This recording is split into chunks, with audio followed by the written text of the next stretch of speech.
अस्सलाम वालेकुम, कैसे हैं आप सब। उम्मीद करती हूँ आप सब खैरियत से होंगे। मैं हूँ मिसेस खान और आप देख रहे हैं स्वाद YouTube channel.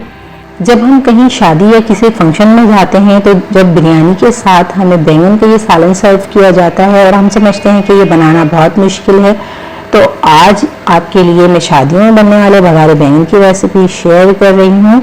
Step by step मेरी रेसिपी को फॉलो कीजिएगा। बनाना बहुत आसान है, आप बहुत ही आसानी से ये रेसिपी घर में बना सकते हैं। तो चलें अब हम चलते हैं रेसिपी की तरफ। लेकिन रेसिपी स्टार्ट करने से पहले प्लीज़ मेरे चैनल को सब्सक्राइब करें। वीडियो पसंद आए तो इसे लाइक और शेयर करना ना भूलें।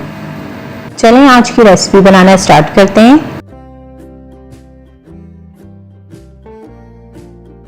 बिस्मिल्लाहिर्रहमानिर्रहीम। बघारे बैंगन बनाने के लिए सबसे पहले हम इसके मसाले रेडी करेंगे। तो यहाँ पे एक कढ़ाई में मैंने 1 टेबल स्पून ज़ीरा लिया है और साथ ही 1 टेबल स्पून साबुत धनिया है।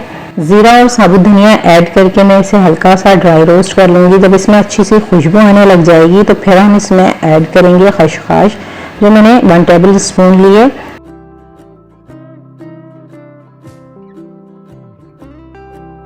और साथ ही मैं इसमें 1 टीस्पून तिल ऐड करूँगी।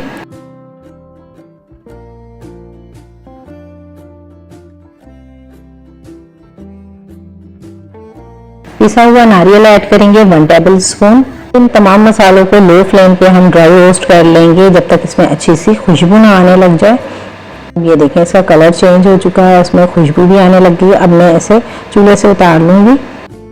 अब इस कढ़ाई के अंदर मैं मूंगफली के दाने ऐड करूँगी 2 टेबल स्पून। और इन मूंगफली के दानों को मैं अच्छी तरह से भुनने तक फ्राई करूँगी। इसमें अच्छी सी जब खुशबू आ जाएगी और इसका कलर थोड़ा चेंज हो जाएगा तो मैं इसे चूल्हे से उतार लूँगी। तो ये देखिए मूंगफली हमारी ड्राई रोस्ट हो चुकी है। अब मैं इसे चूल्हे से उतार लूँगी और इसी चूल्हे के ऊपर मैं एक प्याज को थोड़ा सा सेक लूँगी। इतना सेकूँगी कि इसके ऊपर के जो छिलके हैं वो जल जाएं। ये देखिए अब प्याज जो है हमारी इस चूल्हे पे सेक चुकी है और ये कुछ इस कंडीशन पे आ गई है कि इसके छिलके जो हैं ऊपर से जल चुके हैं। अब हम इसे चूल्हे से उतार लेंगे और ठंडा कर लेंगे। अब हम एक मिक्सर जार लेंगे और उसमें तमाम ड्राई रोस्ट किए हुए मसाले ऐड करेंगे और साथ ही इसमें मूंगफली जो हमने भून के रखी थी वो भी ऐड कर देंगे। अब इन तमाम ड्राई इंग्रेडिएंट्स को हम एक मिक्सर जार में बारीक पीस लेंगे। तो ये देखें इस तरह पाउडर फॉर्म में हमने पीसना है। ये देखें मसाले हमारे ग्राइंड हो चुके हैं और इन मसालों को मैंने हल्का सा दरदरा रखा है। फाइन पाउडर हमने इसका नहीं बनाना है।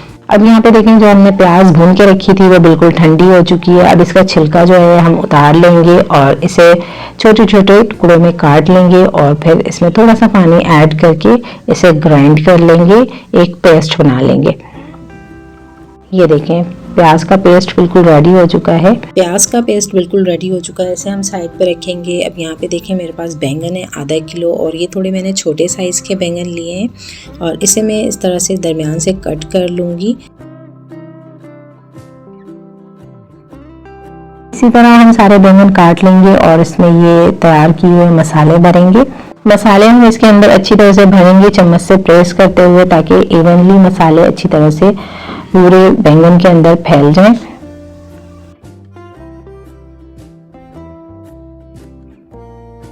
ये देखें सारे बैंगन के अंदर मैंने अच्छी तरह से मसाले भर लिए हैं। अब जो हमारे पास मसाला बच गया है उस मसाले को हम ज़ाया बिल्कुल भी नहीं करेंगे। इस मसाले को हम इसकी ग्रेवी में ऐड करेंगे। तो यहाँ पे देखिए मैंने एक कढ़ाई ली है, इसमें मैंने हाफ कप के बराबर कुकिंग ऑयल ऐड कर दिया है। जैसे ही हमारा ऑयल गर्म हो जाएगा तो मैं इसमें कलौंजी ऐड करूँगी 1/4 टीस्पून। साथ ही हाफ टी-स्पून ज़ीरा ऐड करेंगे। साबुत लाल मिर्चें ऐड करेंगे 5 से 6 अदद और ये सारी चीज़ें ऐड करके हम इसे 1 से 2 सेकंड के लिए थोड़ा सा फ्राई कर लेंगे।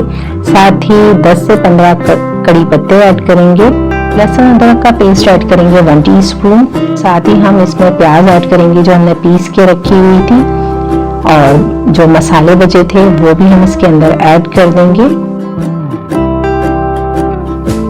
अब इन तमाम मसालों को 2 से 3 मिनट हम हाई फ्लेम पे भून लेंगे ताकि लहसुन अदरक और प्याज जो हमने इसमें ऐड किए उसका कच्चापन खत्म हो जाए।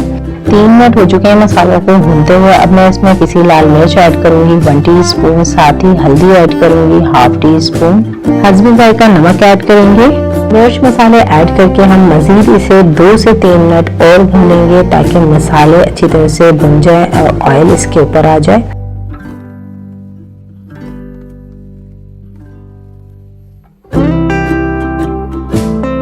अब यहाँ पे देखिए मसालों को भूनते हुए 3 मिनट हो चुके हैं। मसाले अच्छी तरह से भुन गए हैं और मसाले ने ऑयल भी छोड़ दिया है। अब मैं इसके अंदर बैंगन ऐड करूँगी जो हमने स्टफ करके रखे थे मसालों से।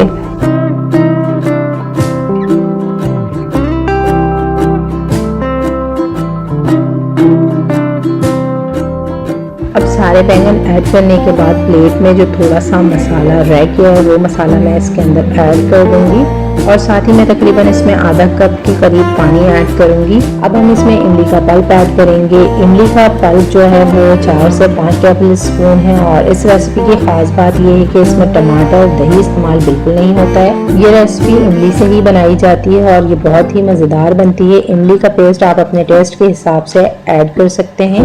इसमें इमली का पल्प ज़्यादा ऐड किया जाता है क्योंकि इसका टेस्ट खट्टा होता है, जब ये अच्छे बनते हैं, मज़ेदार बनते हैं। तो यहाँ पे देखिए इमली का पेस्ट मैंने ऐड कर दिया। अब मैं इसे ढककर हल्की आंच पे तकरीबन 10 से 12 मिनट पकाऊंगी। यहाँ पे देखें इसे पकते हुए 5 मिनट हो चुके हैं। बैंगन हमारे एक साइड से गल चुके हैं। अब हम इसकी साइड टर्न कर देंगे ताकि ये दूसरी तरफ से भी इवनली गल जाए और इसकी साइड चेंज करके मज़ीद हम 7 मिनट के लिए इसे स्टीम पे इसी तरह पकाएंगे हल्की आंच पे।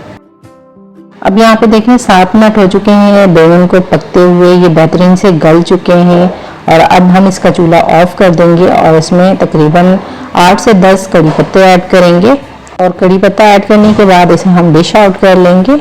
ये देखें बहुत ही खुशबूदार मज़ेदार हैदराबादी बघारे बैंगन रेडी हैं। तो आप इस रेसिपी को ट्राई ज़रूर कीजिएगा और मुझे कमेंट करके ज़रूर बताइएगा कि आपको आज की रेसिपी कैसी लगी। उम्मीद है आपको आज की मेरी रेसिपी पसंद आई होगी। अगर पसंद आई हो तो लाइक शेयर और सब्सक्राइब ज़रूर कीजिएगा। आज की रेसिपी के साथ मिसेस खान को दें इजाज़त। अपना रखें बहुत सारा ख्याल, मुझे रखें अपनी नेक दुआ में। आप मिलते हैं नेक्स्ट वीडियो में एक नई रेसिपी के साथ। तब तक के लिए अल्लाह हाफ़िज़।